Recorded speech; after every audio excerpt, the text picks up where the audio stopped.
कहानी शुरू करने से पहले एक छोटी सी विनती। अगर आपको हिंदी हॉरर कहानियाँ पसंद हैं तो चैनल को लाइक, सब्सक्राइब और कमेंट ज़रूर करें। आपका सपोर्ट ही हमें ऐसी और कहानियाँ लाने की ताकत देता है।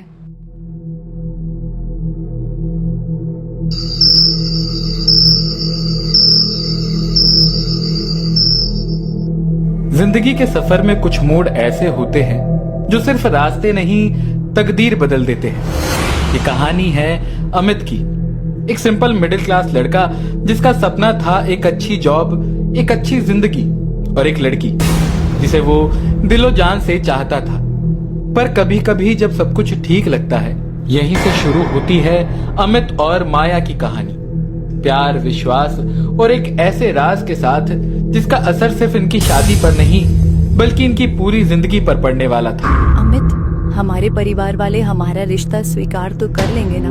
अरे तुम इतनी मायूस क्यों हो रही हो? ऑफ कोर्स हम दोनों के घर वाले हमारी बात मान जाएंगे। तुम बिल्कुल चिंता मत करो, मैं आज ही अपने घर में हमारी बात करता हूँ। अमित और माया कॉलेज खत्म होते होते एक दूसरे के इतने करीब आ चुके थे कि उन दोनों ने शादी करने का डिसाइड कर लिया था। अमित और माया अपने घर में बात करते हैं। दोनों ही अपने परिवार वालों को समझाने में सफल हो जाते हैं। कुछ दिनों बाद अमित के माता पिता माया के घर रिश्ता लेके पहुंचते हैं।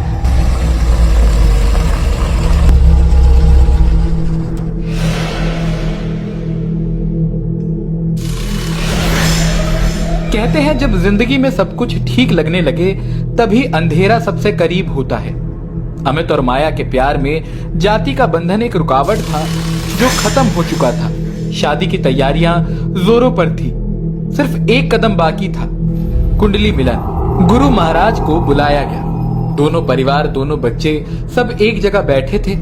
हर किसी की आंखों में एक ही सवाल था, शादी की तारीख कब होगी। लेकिन जैसे जैसे महाराज जी कुंडली देखते गए, उनका चेहरा बदलता गया। शुरुआत में शांत, फिर चिंता, फिर घबराहट और फिर एक खौफनाक सन्नाटा। उन्होंने देखा, फिर दोबारा देखा, तीसरी बार, चौथी बार, पर हर बार एक ही नतीजा। ये शादी नहीं हो सकती। अगर ये बंधन जोड़ा गया तो इस लड़की के गर्भ से एक बुरा साया जन्म लेगा। और इतना कहकर वो चुप हो गए, जैसे कुछ ऐसा देख लिया हो जिसे शब्द भी छू नहीं सकते। महाराज जी की बात सुनते ही पूरे कमरे में एक भयानक सन्नाटा छा गया। उनके मुंह से निकले बस कुछ शब्दों ने एक शादी के सपने को श्राप में बदल दिया था। माया एकदम से टूट गई। उसके रोने की आवाज उस कमरे की दीवारों से टकरा रही थी और अमित बेचैन गुस्से से, घबराहट से, बिना कुछ सोचे सीधा महाराज के चरणों में गिर पड़ा।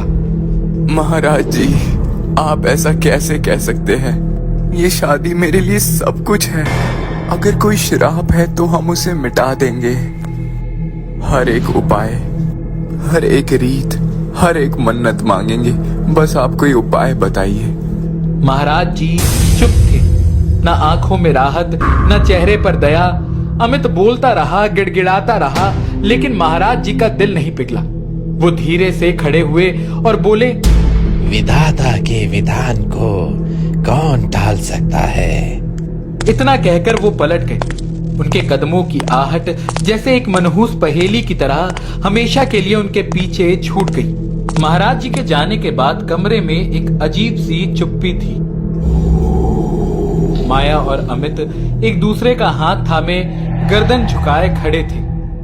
माया और अमित के माँ बाप दोनों सिर्फ एक ही चीज में उलझे हुए थे, अपने बच्चों के दर्द में, उनके आंसुओं में। तभी अमित बोलता है, ऐसा कुछ नहीं होता है और ऐसा कुछ नहीं होगा। ये सब अंधविश्वास है। आज के जमाने में ऐसी बातों पर कौन विश्वास करता है? सब कुछ ठीक होगा, हम सब संभाल लेंगे, आप चिंता मत करो। अमित की आंखों में आग थी, जिद थी, और वो जानता था कि जब बच्चे अपनी मंजिल के लिए लड़ते हैं तो माँ बाप को भी झुकना पड़ता है। और ये जिद, ये प्यार इतना गहरा था कि घर वाले भी हार मान गए। और जो डर था, जो चेतावनी थी, उसे सबने अपने दिल से निकाल फेंका।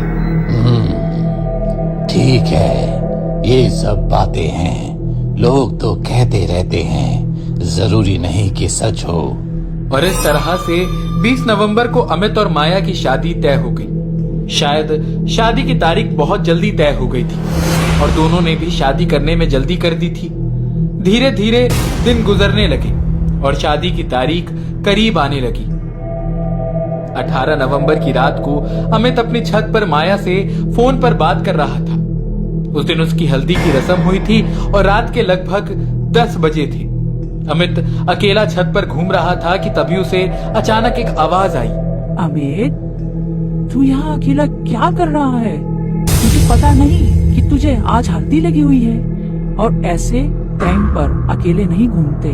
कोई भी बुरी शक्ति तुम्हें वश में कर सकती है। अमित मुड़ा लेकिन सामने कोई नहीं था। आवाज इतनी साफ थी कि उसे भूलना मुमकिन नहीं था। वो डर के मारे कांप उठा। उसने छत से नीचे देखा पर माँ नहीं थी। वो जल्दी से नीचे गया और देखा कि माँ तो नीचे खटिया पर सो रही थी। मन में एक सन्नाटा छा गया। अगर माँ यहाँ है तो फिर वो आवाज किसकी थी? इस बारे में सोचते सोचते अमित अपने रूम में जाकर सो गया। अगले दिन शाम को इनकी धूमधाम से शादी हुई। शादी के अगले दिन रीति रिवाज के मुताबिक दुल्हन की विदाई हुई। अमित और माया दोनों महाराज जी के पास गए और उनके पैर छुए, लेकिन महाराज जी की आंखों में एक अजीब सा डर था और वो बिना कुछ बोले चुपचाप वहां से चले गए। अगले दिन शाम को जब अमित अपने घर वालों के साथ बैठा हुआ था, तभी अचानक उसका फोन बजता है।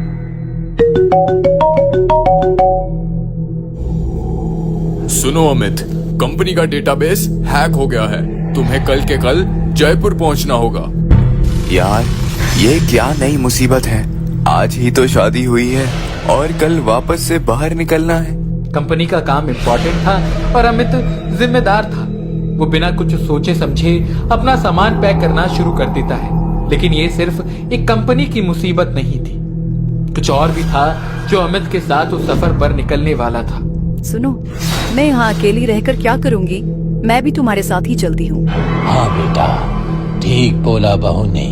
काम के साथ साथ तुम्हारा घूमना भी हो जाएगा। जाओ, ले जाओ बहू को। अगले ही दिन वो दोनों जयपुर के लिए निकल गए।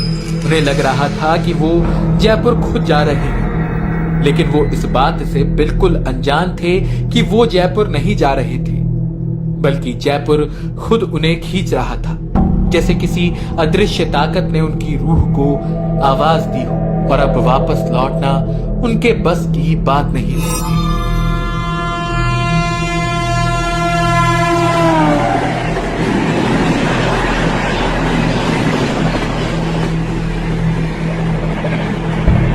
कंपनी में वर्कलोड इतना ज्यादा था कि अमित सुबह 9 बजे से लेकर रात के 8 बजे तक ऑफिस में ही रहता था।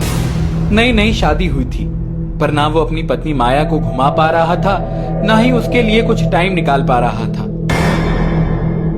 लगातार करीबन 2 महीने तक अमित ने वहां बिना रुके काम किया और फाइनली सब कुछ सही हो गया था। सर, 2 महीने हो गए हैं, लगभग सब कुछ हैंडल हो गया है। मैं छुट्टी लेना चाहता हूँ। Yes, that's perfectly fine. You have done a great job. तुमने बहुत अच्छा काम किया है। मैं आज ही तुम्हारी छुट्टी अप्रूव करता हूँ। शहर की भीड़ भाड़ से थोड़ा दूर अमित और माया ने एक शांत जगह पर होटल बुक किया। होटल के आसपास 1-2 घर ही थे और बाकी चारों तरफ शांत और सुकून भरा माहौल। शाम को लगभग 6 बजे वो लोग होटल पहुंच गए। चेक इन करने के बाद जैसे ही वो अपने रूम की तरफ जा रहे थे, तभी उनका सामना एक बूढ़ी औरत से हुआ। सुनो, यहाँ का एक नियम है, रात को 9 बजे के बाद कमरे से बाहर मत निकलना। जो भी खाना पीना घूमना फिरना हो 9 बजे से पहले निपटा लेना। उसके बाद कमरे को अंदर से बंद कर लेना, बाहर मत निकलना। 9 बजे के बाद बाहर मत निकलना, ये क्या बात हुई भला? ये जगह जंगल के पास है। कभी कभी जंगली जानवर आसपास घूमते हैं और कई बार तो होटल के अंदर भी घुस जाते हैं। परेशानी हो सकती है, समझे? वो बुढ़िया चुपचाप अपनी बात कहकर वहां से चली गई। अमित और माया एक दूसरे की तरफ देखकर थोड़ा चौंक गए। नियम थोड़ा अजीब है, लेकिन अब होटल बुक हो चुका है, कुछ बदला भी नहीं जा सकता। पति पत्नी दोनों एक अजीब से भाव के साथ अपने कमरे की तरफ बढ़ गए। थोड़ी दूर चलने के बाद वो एक कमरे की तरफ देखते हैं।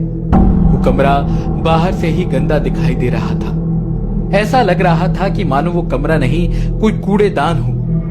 अमित के मन में उस कमरे को देखकर बहुत सवाल आए, लेकिन सफर की थकान उन्हें वहां से ले गई। थकान की वजह से जाते ही अमित को कब नींद आ गई उसे पता ही नहीं चला। अमित गहरी नींद में था जब अचानक ही उसे एक बहुत ही खतरनाक सपना आया। डर के मारे उसकी आंखें एकदम से खुल गई। वो पूरा पसीने में भीग चुका था, सांस तेज हो रही थी।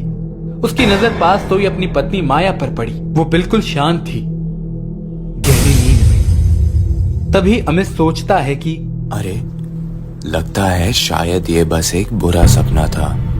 अमित अपने आप को समझाता है और फिर से सो जाता है।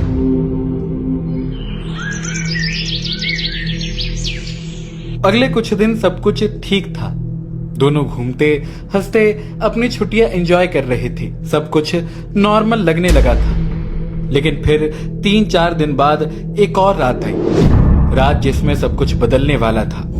माया गहरी नींद में थी, पर अमित की आंखों में नींद नहीं थी। पता नहीं क्यों कुछ अजीब सा लग रहा है। सब कुछ ठीक तो है, फिर भी मन बेचैन है। ये फीलिंग नॉर्मल नहीं है। अमित का दिल तेज धड़क रहा था। उसके अंदर एक अजीब सा डर, एक अनजाना सा खिंचाव महसूस हो रहा था और वो चुपचाप अंधेरे में छत की तरफ देखते हुए किसी अनजानी सोच में डूब गया। तभी अमित को एक इत्र की खुशबू महसूस हुई, एक बहुत ही मनमोहक सुगंध। और ये खुशबू कहीं और से नहीं बल्कि उसकी पत्नी के शरीर से आ रही थी। वो कुछ समझ ही नहीं पाया। ये इतनी गहरी, इतनी प्रभावशाली खुशबू किसकी हो सकती है? अमित ये सोच ही रहा होता है कि तभी उसके कानों में एक मधुर सी आवाज आती है, एक औरत की आवाज जो कि कुछ गा रही थी। ऐसा लग रहा था मानो जैसे किसी ने संगीत को जादू में बदल दिया हो। ये आवाज कितनी मधुर है। ऐसा लग रहा है जैसे कोई बुला रहा हो। मैं रोक क्यों नहीं पा रहा खुद को। जैसे जैसे वो आवाज उसके कानों में खुलती गई, अमित का मन उस आवाज के जादू में डूबता चला गया। वो अब सम्मोहन में था और बिना कुछ सोचे समझे उस आवाज के पीछे पीछे अपने कमरे से बाहर निकल गया। वो सीधा उसी कमरे के पास पहुंचा जहां पहले उसने गंदगी और वीरानापन देखा था। कमरा पुराना था, बंद था और उसके आसपास घिन आने वाली गंदगी फैली हुई थी। उसने देखा दरवाजे की कुंडी पर एक लाल रंग का धागा बंधा हुआ है। अमित ने धीरे से हाथ बढ़ाया और उस लाल धागे को खोल दिया। जैसे ही उसने कुंडी खोली, उस धागे से बंधी एक पट्टी नीचे गिर गई। उसने झुककर वो पट्टी उठाई, खोलकर देखा उसमें कुछ लिखा हुआ था। ये क्या लिखा है? मैं समझ नहीं पा रहा। शायद ये उर्दू है। अमित कुछ समझ पाता तभी अचानक से उसका शरीर भारी हो गया और आंखों के सामने सब कुछ धुंधला पड़ने लगा। उसके बाद उसे कुछ भी याद नहीं। सुबह जब अमित की आंख खुली तो वो अपने बिस्तर पर लेटा हुआ था। उसका सर भारी था, जैसे किसी ने रात भर दिमाग को जकड़ लिया हो। उसके जहन में बस एक ही ख्याल था, ये सपना था या सच में कुछ हुआ था? लेकिन अगर सपना था तो इतना रियल क्यों लग रहा था? अमित को कुछ याद नहीं था, कुछ भी नहीं। लेकिन एक बात तो तय थी कि वो जो भी था वो सपना नहीं था। और अमित को इस बात की जरा भी भनक नहीं थी कि उस रात की शुरुआत ने उसकी जिंदगी की दिशा ही बदल दी थी।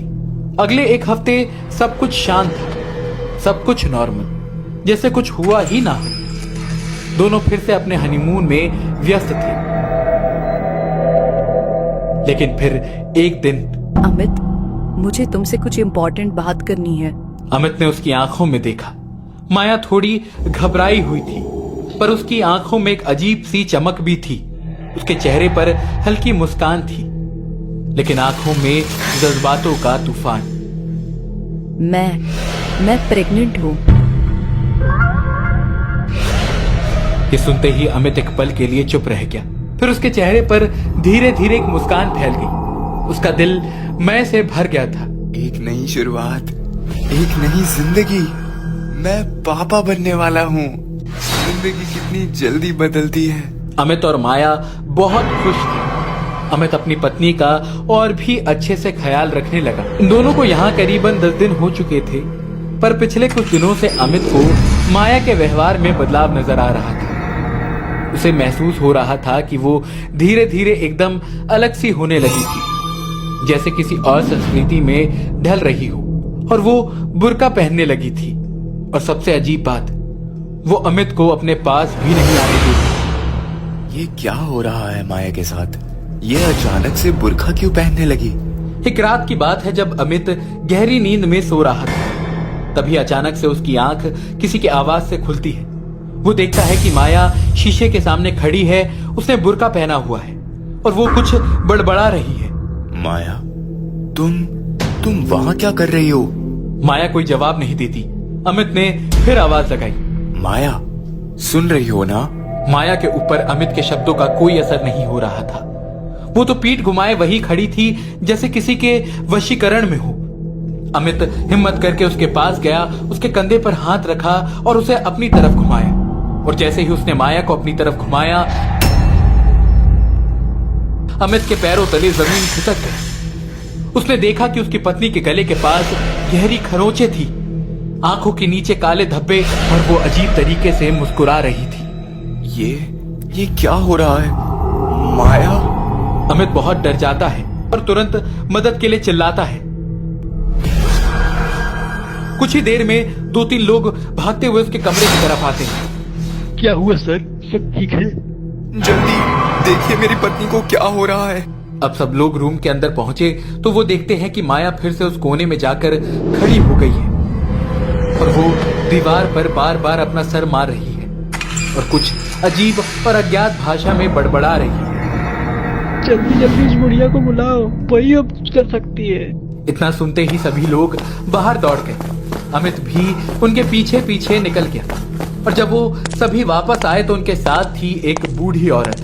जैसे ही तीनों लोग कमरे के अंदर गए तो सब हैरान हो गए, क्योंकि माया अब पलंग पर शांत सोई हुई थी, जैसे कुछ हुआ ही ना हो। अरे ये क्या? ये तो सो गई। अभी तो ये दीवार पर अपना सर मार रही थी। क्या हुआ? बताओ सब। अमित ने एक एक बात उसके सामने रखी। उसकी आंखें फैल गई। उसने तुरंत अमित का हाथ पकड़ा और उसे लेकर सीधा उस कमरे की तरफ गई जहां से सब कुछ शुरू हुआ था। कमरा खुला हुआ था, जमीन पर कीचड़ के निशान, जैसे कोई अंदर बाहर आया हो। ये क्या कर दिया तुमने? मैंने मना किया था 9 बजे के बाद कमरे से बाहर नहीं निकलना। तुम्हारी पत्नी उस कमरे में गई और उस दरवाजे को खोलने वाला कोई और नहीं, तुम खुद हो। लेकिन मुझे क्या पता इस कमरे में कौन था? उस कमरे में एक जिन को कैद किया गया था और तुम्हारी पत्नी अब उसके साए में है। तुझे पता भी है इस कमरे के अंदर कौन कैद था? मुझे क्या पता यहाँ पर कौन था? उस कमरे के अंदर एक बहुत ही खतरनाक जिन को कैद किया गया है। तुम्हारी पत्नी पर किसी और का नहीं, उसी जिन्नात का साया है, और वो कोई छोटा मोटा जिन नहीं, बहुत ही खतरनाक जिन है। ये सुनते ही अमित के पांव जमीन से हिल गए। उसका सारा बदन कांप उठा, जैसे अचानक उसके सीने में जान अटक गई हो। उसके होंठ सूख गए, गले से आवाज निकलना मुश्किल हो गया। उसके दिल की धड़कन तेज हो गई, जैसे कभी भी हार्ट अटैक हो सकता है। उसकी आंखों के सामने अंधेरा छा गया था। उसने कभी सोचा नहीं था कि उसके सामने इतनी बड़ी और डरावनी सच्चाई आएगी। तभी अमित बोलता है, लेकिन मेरी पत्नी तो प्रेग्नेंट है। अमित की बात सुनकर औरत के हाथ पैर फूल गए। वो घबराने लगी। वो कुछ बोलती उससे पहले ही अमित ने पूछा, आप इतनी घबराई क्यों हो? और ये जिन यहाँ आया कहाँ से? वो बूढ़ी औरत अमित को बताती है कि जब तक यहाँ होटल नहीं बना था, तब तक यहाँ एक पुराना कब्रिस्तान हुआ करता था। वही कब्रिस्तान जहाँ अंधेरी रातों में लोग गुजरने से भी डरते हैं। लोग कहते थे कि कब्रिस्तान में अक्सर अजीब साए दिखाई देते थे। रात को चिताएं जलने की बदबू आती थी और कभी कभी तो ऐसे लगता जैसे मिट्टी के नीचे से कोई चीख रहा हो। फिर एक दिन पैसा कमाने की लालच में इन लोगों ने उस कब्रिस्तान को तोड़ दिया, उस जगह की मिट्टी को उजाड़ दिया। बिना आत्माओं की तसल्ली किए उसके ऊपर होटल बना दिया गया। होटल की रोशनी और शानो शौकत ने असल में उस कब्रिस्तान के अंधेरे को दबा तो दिया, पर सिर्फ ऊपर से। अंदर से वो सब कुछ वहीं का वहीं था। दबे हुए राज, बद्दुआएं और वो साया जो इंसान की दुनिया का नहीं था। जब होटल चलना शुरू हुआ तो अजीब घटनाएं होने लगी। सबसे पहले लोगों ने देखा कि जो भी औरत यहां टिकती, कुछ दिनों बाद वो अपने आप प्रेग्नेंट हो जाती। पहले सब लोगों ने ये सोचा कि ये सब एक कोइंसिडेंट है, कपल्स आते हैं, रिश्ते बनाते हैं, इसलिए ऐसा हो रहा है। लेकिन धीरे धीरे बात बढ़ने लगी। चाहे शादीशुदा हो या ना हो, चाहे यंग लड़की हो या बुजुर्ग औरत, कोई भी औरत इस होटल में कदम रखती तो कुछ दिनों बाद उसके अंदर एक नया जीवन पलने लगता। लोग दराज से थरथरा गए। जब असली जांच की गई तो सबके होश उड़ गए। पता चला कि होटल के अंदर एक जिन्नात है, वही जिन्नात जो कब्रिस्तान के साथ जुड़ा हुआ था। वो औरतों के जरिए अपनी नस्ल आगे बढ़ा रहा था। फिर होटल के मालिक ने बड़े बड़े मौलवियों को बुलाया। कई दिन तक वहां वसीफा हुआ, कुरान की तिलावत हुई, मंत्र उच्चारण हुए। बड़ी मुश्किल से, बहुत संघर्ष के बाद उन्होंने उस जिन को एक कमरे में कैद किया। और जब वो कैद हुआ तब मौलवियों ने सबको कड़ी चेतावनी दी। याद रखना, ये कमरा कभी खुलना नहीं चाहिए। जिस दिन ये बंद कमरा दोबारा खुला, उस दिन सिर्फ एक घर या एक परिवार की बर्बादी नहीं होगी, बल्कि पूरे इलाके पर कयामत टूट पड़ेगी। इसीलिए तो उस कमरे पर ताला लगा था। तुम्हें वो ताला नहीं दिखाई दिया? मुझे तो याद ही नहीं उस कमरे पर ताला था भी या नहीं। बस मुझे एक अजीब सा धागा दिखाई दे रहा था जो पूरी तरह काला और पुराना हो चुका था, जैसे कई सालों से किसी ने उसे छुआ तक ना हो। और इस धागे के बीच में एक छोटी सी पर्ची भी बंधी थी। पर्ची देखते ही एक पल के लिए लगा कि उस पर कुछ लिखा है, पर इतना फीका था कि मैं समझ ही नहीं पाया। मुझे लगा शायद ये कोई पुरानी रस्म होगी या बस होटल वालों का अंधविश्वास। मैंने ध्यान ही नहीं दिया और बिना सोचे समझे वो कमरा खोल दिया। शायद वही मेरी सबसे बड़ी गलती थी। इतना सुनकर वो औरत वहां से निकल गई, लेकिन जाने से पहले उसने अमित की तरफ एक गहरी डरावनी नजर डाली। उसकी आंखों में ऐसा डर था जैसे उसने खुद कुछ ऐसा देख लिया हो जो इंसान की समझ से बाहर है। अगले दिन वो कुछ मौलवियों को लेकर वापस आई। जैसे ही मौलवी कमरे में पहुंचे, अमित की पत्नी एक झटके से पलंग पर बैठ गई और उसके होंठ से एक मर्दाना डरावनी आवाज निकलने लगी। मौलवियों ने तुरंत पाठ शुरू किया, लेकिन धीरे धीरे उनके चेहरे पे पसीना छूटने लगा। उन्हें समझ आ गया कि ये शक्ति आम नहीं है।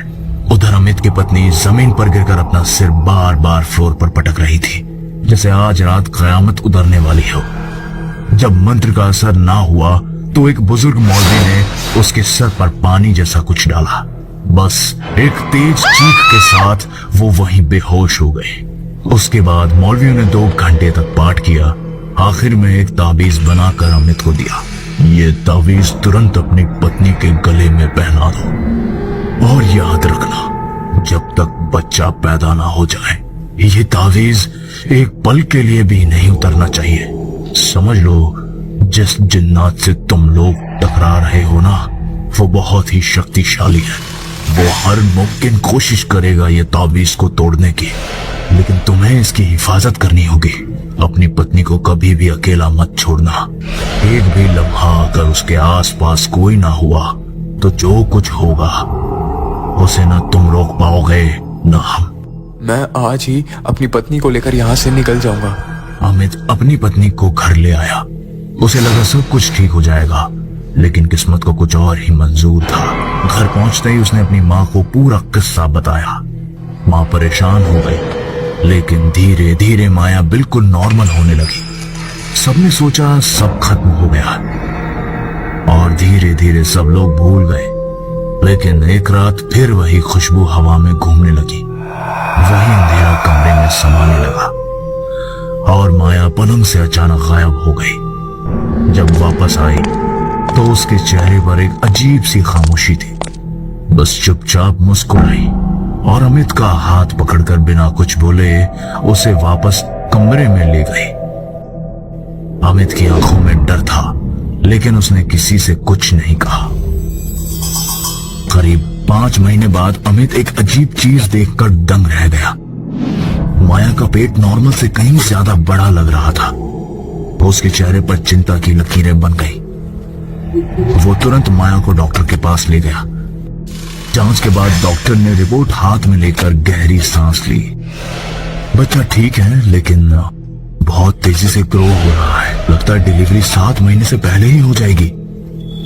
डॉक्टर की बात सुनकर अमित को वही जिन वाली बात याद आ जाती है और वो सोचता है कि माया के अंदर जो पैदा हो रहा है वो इंसान का बच्चा भी है या कुछ और फिर वही हुआ जिसका सबसे ज्यादा डर था। 6वां महीना भी पूरा नहीं हुआ था कि माया को अचानक सहलाने वाला दर्द शुरू हो गया। बाहर आसमान में तूफान छा गया। तेज बारिश, बिजली की गरज और अंधेरा, ऐसा जैसे कयामत उतर गई हो। उस माहौल के बीच अमित माया को हॉस्पिटल लेकर भागा। जांच के बाद डॉक्टर ने सिर हिलाते हुए कहा, नॉर्मल डिलीवरी अब मुमकिन नहीं है, हमें तुरंत ऑपरेशन करना होगा।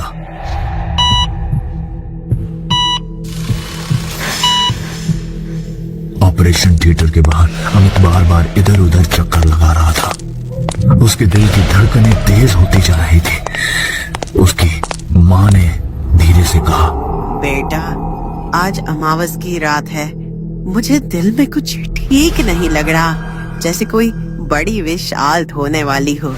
अमित माँ की बात को सिर्फ अंधविश्वास समझकर चुप हो गया, लेकिन अंदर ऑपरेशन थिएटर में जो होने वाला था उसके बारे में किसी ने सोचा भी नहीं था। सर्जिकल लाइट्स के नीचे डॉक्टर ने ऑपरेशन शुरू किया।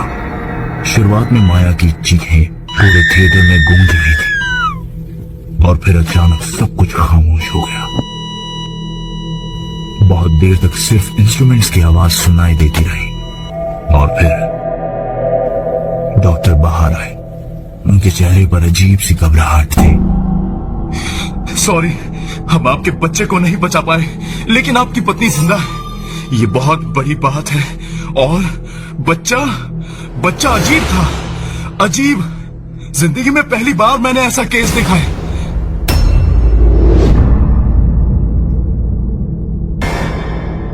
डॉक्टर की बात सुन के सब लोग शॉक हो गए। जब अमित ने पूछा तो डॉक्टर ने धीरे से कहा, बच्चा मर गया था, लेकिन उसकी आंखें नीली थी और उसका शरीर आम बच्चों से बिल्कुल अलग, जैसे वो इंसान का था ही नहीं। माया होश में आई तो जोर जोर से रो पड़ी और फिर से बेहोश हो गई। 2 दिन तक उसकी हालत नाजुक रही, लेकिन धीरे धीरे सब नॉर्मल होने लगा। फैमिली ने उसे समझाया, बेटा ये सब किस्मत का लिखा था, जो होना था वो हो गया। लेकिन अमित के दिल से वो बात नहीं निकली जो उसकी शादी के समय पंडित ने कही थी, और अब सब कुछ उसे एक कहीं ना कहीं जुड़ा हुआ लगने लगा। शायद जयपुर के होटल में उस जिन के संपर्क में आने के बाद तो एक हिस्सा माया के अंदर उतर गया था, और जब डिलीवरी हुई तब वो जिन अपना बच्चा लेने आया और उसे लेकर चला गया। ये थी अमित और माया की कहानी। उन्हें आज तक समझ नहीं आया कि उनके साथ ऐसा क्यों हुआ, और आज भी एक सवाल हवा में घूमता है, क्या वाकई एक जिन किसी इंसान की औरत को प्रेग्नेंट कर सकता है, और क्या वो अपने बच्चे को दुनिया में लाकर उसे वापस ले जा सकता है?